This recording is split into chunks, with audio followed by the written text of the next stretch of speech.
में जैसा आपको जानकारी दी थी कि 1 अप्रैल से हमने एक नई स्कीम शुरू की थी। ऐसे गरीब परिवार बीपीएल जिनकी आय सीमा 1,80,000 रुपये वार्षिक होती है, उसका सदस्य यदि उसकी आयु 6 वर्ष से ऊपर है और 60 साल से तक है तो ऐसे उनको परिवार को सांत्वना देने की दृष्टि से कुछ राशि की हमने घोषणा की थी कि उसको कंपनसेशन हम देंगे। विशेष तौर पर जो कमाने वाला व्यक्ति है, खास करके जिसकी आयु 25 साल से ऊपर और 45 साल तक है, उनको सर्वाधिक 5 लाख रुपया हम कंपनसेट करते हैं। बाकी सबका आयु के हिसाब से 1 लाख, 2 लाख, 3 लाख ऐसा भी वो सारी योजना आपको पता है। इसमें अभी तक पहले 1964 लाभ पात्रों को हम 75 करोड़ रुपया उनके बैंक खातों में डाल चुके हैं और आज एक अन्य किश्त 44 करोड़ 48 लाख रुपए 1159 ऐसे व्यक्ति के उनके परिवार के खाते में ये हम डाल रहे हैं। तो उसके लिए क्या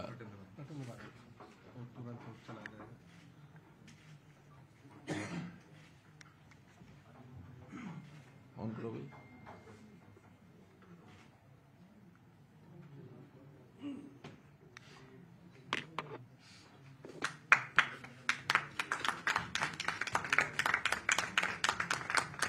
पंडित दीनदयाल उपाध्याय अंत्योदय परिवार सुरक्षा योजना इस योजना का नाम है। इसमें भी राशि 1159 लोगों को 44 करोड़ 48 लाख रुपया आज उनके बैंक में ट्रांसफर समझो हो गई। इसी प्रकार दूसरा विषय है कि अभी पिछले दिनों में जो जहरीली शराब जिसको कहना चाहिए, यमुनानगर में एक बहुत बड़ी दुर्घटना जो हुई है, उस दुर्घटना से वास्तव में बहुत एक दुखदायी घटना है वो।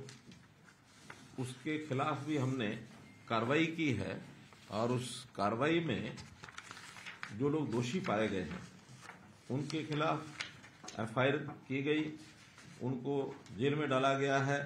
एक विषय तो वो है ही है, साथ में उनके जो लाइसेंस है L13 ये लाइसेंस रद्द कर दिया गया है। 2 करोड़ 51 लाख रुपए की राशि इसका जुर्माना किया गया है और ये जुर्माना की राशि की रिकवरी लैंड रेवेन्यूज के हिसाब से जैसे रिकवरी होती है उसको रिकवर किया जाएगा।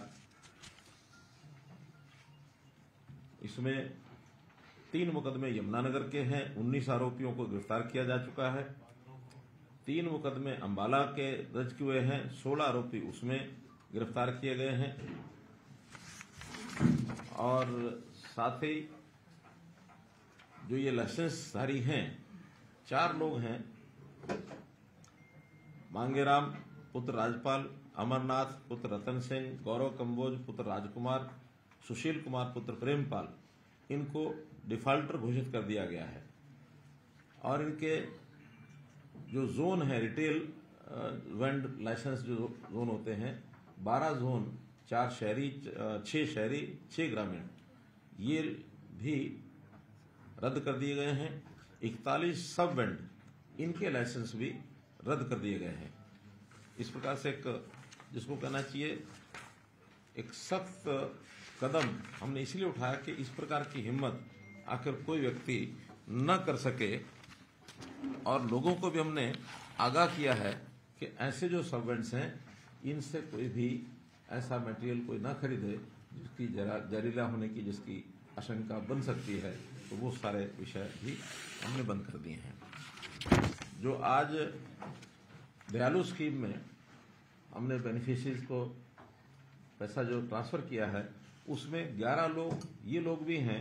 18 की डेथ हुई है तो 11 लोग उसमें कवर होते हैं, उनको भी पैसा भेज दिया गया है। ज्यादातर लोग तो उसमें 5 लाख रुपए वाले हैं, कुछ 3 लाख वाले हैं आयु के हिसाब से। एक ऐसा है जो सिंगल मेंबर फैमिली था तो उसको तो पैसा भेजने का कोई कारण बनता नहीं कि परिवार में और कोई व्यक्ति नहीं है। 3 अभी ऐसे बचे हैं जिनका अभी डेथ सर्टिफिकेट नहीं मिला है, उसके डेथ का कारण भी नहीं पता लगा है।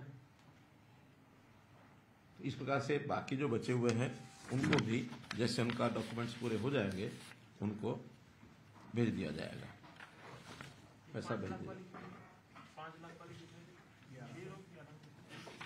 11 में से 5 लाख के हैं, 1 2 3 4 5 लाख के हैं, 3 4 5 3 लाख के हैं, 6।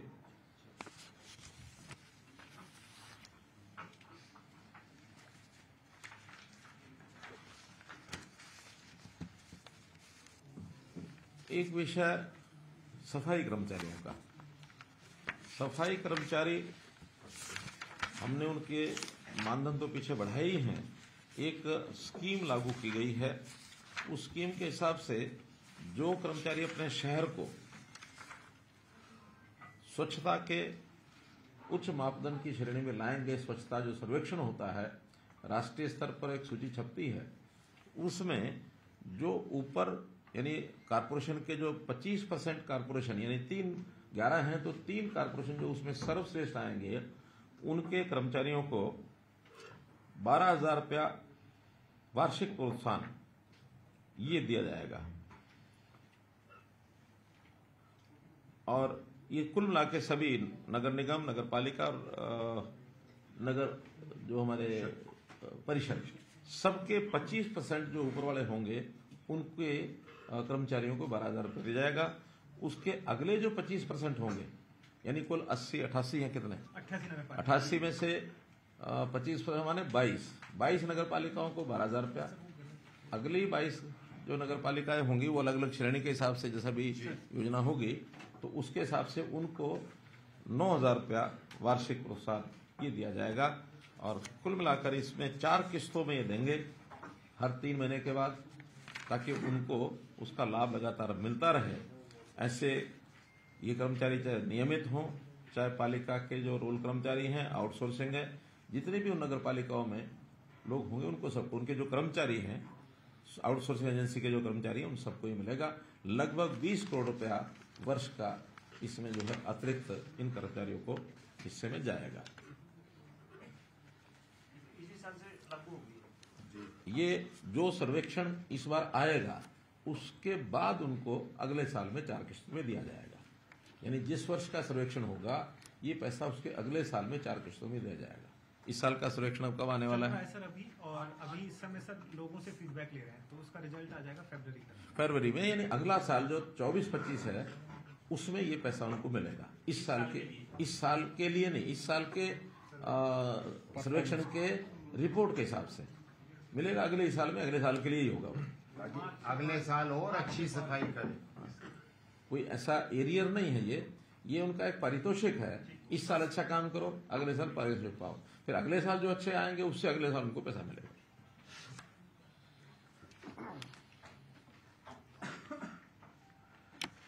एक विषय है कोविड का। कोविड के दिनों में हमको मालूम है कि बहुत से नियम केंद्र सरकार की ओर से भी बनते रहे हैं, प्रदेश सरकार की ओर से भी बनते रहे हैं, उसको सख्ती से लागू करने की बात भी ये हमेशा आई है। तो उस समय जो लोग डिफॉल्टर थे, ऐसे डिफॉल्टर लोगों के खिलाफ कार्रवाई भी होती थी, FIR भी रजिस्टर होती थी। अब चूंकि वो एक विषय ऐसा था उसके बारे में उस समय तो पता नहीं था ये कोविड किस तरफ जाएगा और कब ये समाप्त होगा। अब प्रभु कृपा से सबके प्रयत्नों से कोविड समाप्त हुआ है, तो हमने ये निर्णय लिया है कि उस समय के जो FIRs हैं 8,275 FIRs हैं उस कार्यकाल की, हम इसकी प्रोसेस वापस लेने की ये चालू करेंगे, क्योंकि इसमें कोर्ट की भी थोड़ी दखलंदाजी होगी। कोर्ट से इन सबको वापस करें। 8275 तो 8275 ये हैं। और इसमें भी अगर संख्या के हिसाब से जो बड़े जिले हैं, बड़े जो जिले हैं उसमें गुरुग्राम है 1030, झज्जर 814, फरीदाबाद 765, करनाल 545, रोहतक 646। और जो लोग उस समय अरेस्ट हुए थे, बाद में उनकी सबकी जमानत हो गई है, वो अरेस्ट हुए थे 14,127 लोग। हाँ, तो एक प्रकार से इतने लोगों से को ये राहत मिल जाएगी, जिसमें अंडर इन्वेस्टिगेशन भी हैं, ट्रायल भी है, कुछ तो उसमें बल्कि कन्विक्टेड भी हैं, छोटी मोटी सजा हुई होगी उनको। हाँ, या जुर्माने हो गए होंगे, उन्होंने भर दिया होगा, लेकिन कुल मिलाकर जो बाकी बचे हैं उनको सबको कोर्ट में कह करके इसको वापस लिया जाएगा। किसी ने मास्क नहीं लगाया तो उसका चालान हो गया, किसी ने भीड़ में ही खड़े थे उसका, यानी जितने प्रकार के उस समय नियमावली नई नई बनी थी वो कोविड से रिलेटेड 144 के वायलेशन। हाँ, तो ऐसे बहुत से नियम उस समय हमें पता है, आज तो नियम याद भी नहीं हमको कि क्या क्या नियम उसे बनाए गए थे। हाँ, तो महामारी का एक अलग से एक इमरजेंसी एक प्रकार से वो थी, तो उस समय लोगों को उसका पालन करना अनिवार्य था। तो उसका पालन जिसने भी नहीं किया, जो भी उसका FIR हो गई, पुलिस के अड्डे चढ़ गया, उसकी FIR हो गई ऐसी। लेकिन वो चूंकि एक टेम्परेरी फेज था, टेम्परेरी तो हम आज कहते हैं, उस समय तो सबको ये लगता था कि मालूम नहीं क्या होगा। एक ऐसा नहीं, जो हो गया कन्विक्शन हो गई, केसेस वापस हो जाएंगे ताकि आगे वो बंद। हाँ, वो कई तो हाँ, कुछ को फाइन हो भी गया, कईयों को तो हाथ फाइन माना, 100 रुपया 200 रुपया 500 रुपया तो दे दिया, खत्म हुआ। तो जो खत्म हो गए वो उस समय हो गए, लेकिन जो अभी भी चालू हैं उनको सबको वापस लिया जाएगा। एक विषय बहुत महत्वपूर्ण वो ये है कि प्रधानमंत्री जी ने भी पिछले दिनों में हमको ध्यान होगा कि एक यात्रा ये शुरू करने का कहा है देश भर में, जिसका नाम है विकसित भारत संकल्प यात्रा। देश कैसे विकसित हो अपना, क्योंकि अभी विकासशील देशों की श्रेणी में आता है। आने वाले 25 साल में, यानी जिसको अमृत काल कहा है प्रधानमंत्री जी ने, तो उस अमृत काल के अंतर्गत उसकी 2047 उसकी आउटर लिमिट रखी हुई है। 2047 तक ये देश विकसित देशों की श्रेणी में आ जाए, इसके लिए पूरी तैयारियां, एडमिनिस्ट्रेशन की अपनी तैयारी है, जो जगत हमारा वाणिज्य जगत है उनकी अपनी तैयारी है, इंडस्ट्री जगत है उसकी अपनी तैयारी है, आम जनता भी उसके लिए तैयार हो। आम जनता को भी उसमें बहुत बड़ा रोल करना पड़ेगा। बहुत से बिहेवियरल चेंजेस ये जनता से अपेक्षित हैं, ताकि हम अपने देश को आगे कैसे बढ़ाएं। हर व्यक्ति देश के साथ जुड़े, इंडिया फर्स्ट इस नाम से उसके मन में भाव जागे। तो जनता के अंदर बहुत बड़ा अभियान लेने की योजना केंद्र सरकार ने, प्रधानमंत्री जी ने बनाई, हमारे पास भेजी है। उसमें गांव-गांव में रथ यात्रा ये जाएगी, जहां रथ पहुंचेगा वहां विभिन्न प्रकार के कार्यक्रम होंगे, साथ ही एजुकेशनल इंस्टीट्यूशन में भी कार्यक्रम होंगे।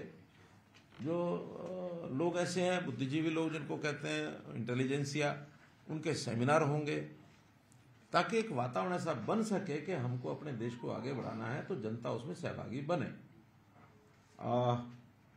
आदिवासी क्षेत्र में तो ये यात्राएं 15 नवंबर से शुरू हो चुकी हैं, लेकिन बाकी देश में खास करके जो चुनाव के राज्य हैं या फिर चुनाव के राज्यों के आसपास वाले चुनाव जो राज्य जिन्होंने इसमें भागीदारी अपनी की है, हरियाणा भी उसमें आता है, तो ऐसे राज्यों को अपनी, जैसे चुनाव खत्म हो रहा है, 3 को रिजल्ट आ जाएंगे और आचार संहिता खत्म होने के बाद उनको अपना शुरू करना है। इसकी तैयारी आज से हमने शुरू की है। आज जैसे आप लोगों को बता रहे हैं, ऐसे ही इसको जनता भी करेगी, NGOs भी करेंगे, एजुकेशन इंस्टीट्यूशन भी करेंगे, सरकारें भी करेंगी, हर विभाग इसमें लगेगा। जो जिसकी उपलब्धि है वो सब उपलब्धियां और उसमें जनता को बताई जाएंगी, और जनता के लिए जो हमारी योजनाएं हैं उसमें बचे हुए जो काम हैं उन कामों के नाते भी उनको सुविधाएं वहां और दी जाएंगी। इसके अंदर हरियाणा में हमने सोचा है कि 26 जनवरी तक ये कार्यक्रम चलेगा। तो मान लो 5 दिसंबर के आसपास से एक डेट ऐसे हमने रफ आइडिया उसका बनाया है, बाकी 2 दिन में हम उसकी पूरी प्रारूप बना लेंगे। लेकिन लगभग ये 25 दिन, इस महीने के 25 दिन जनवरी महीने के, तो ये 50 दिन का एक बड़ा कार्यक्रम। हम हरियाणा में ऐसा विचार करते हैं कि 5000 से लेकर के 7000 तक ऐसे कार्यक्रम होंगे। 6200 पंचायतें हैं, 3000 के लगभग वार्ड हैं, वार्डों में क्लस्टर वार्ड के अंदर ये कार्यक्रम होंगे, 2-3 वार्ड का मिला करके। तो कुल मैक्सिमम तो 7000 हो सकते हैं, लेकिन न्यूनतम 5000 जरूर करेंगे 50 दिन में, कि 100 कार्यक्रम के एवरेज हर दिन आ जाए।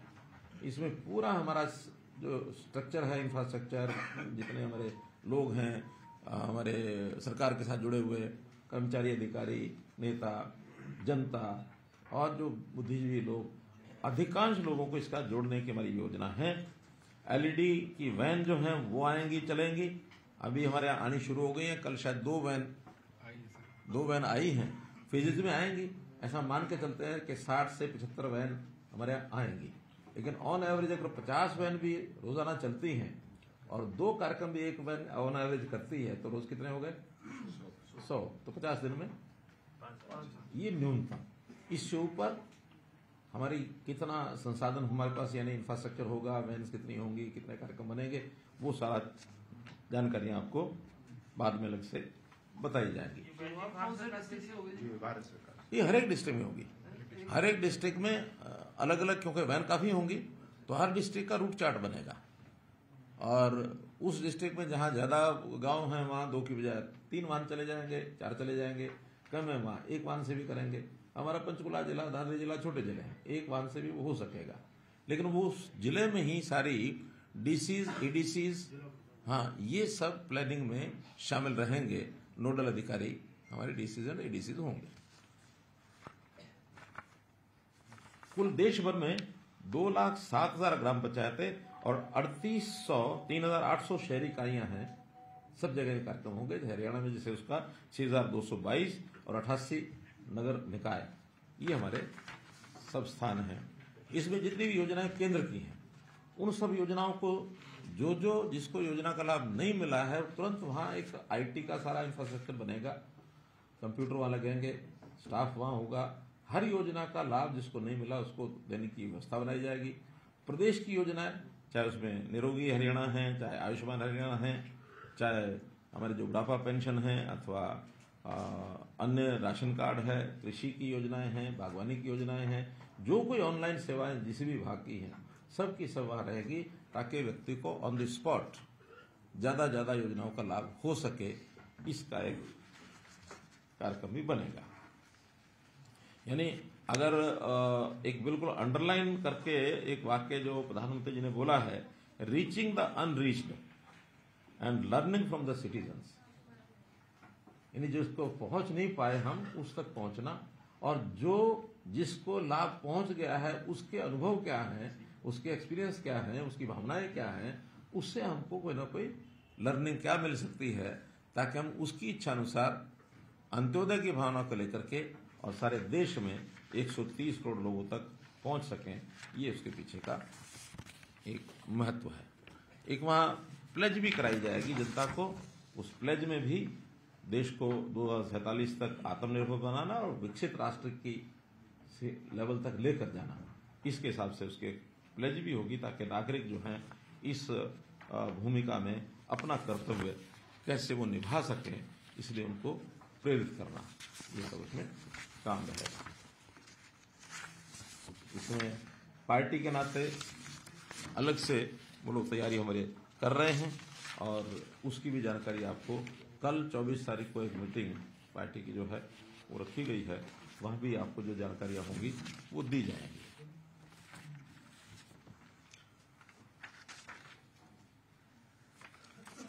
कुल मिलाकर मित्रों, जो विषय थे वो मैंने आपको ये बताए हैं। अब आपकी ओर से इन विषयों में कोई और जानकारी